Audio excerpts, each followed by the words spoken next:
রাত পোহালেই মায়ের পুজো।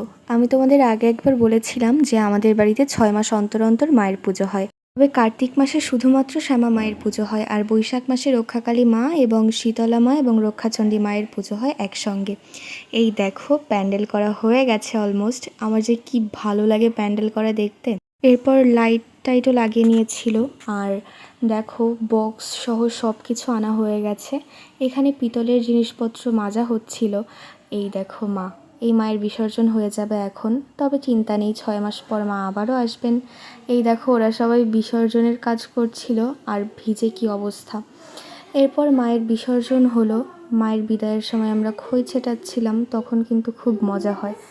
আর এই দেখো মন্দিরটা ফাঁকা হয়ে গেছে, একটুও ভালো লাগে না আমার ফাঁকা মন্দির দেখতে। এইবারে আমি পেয়ে গেছি প্রসাদ, হ্যাঁ জিলিপি।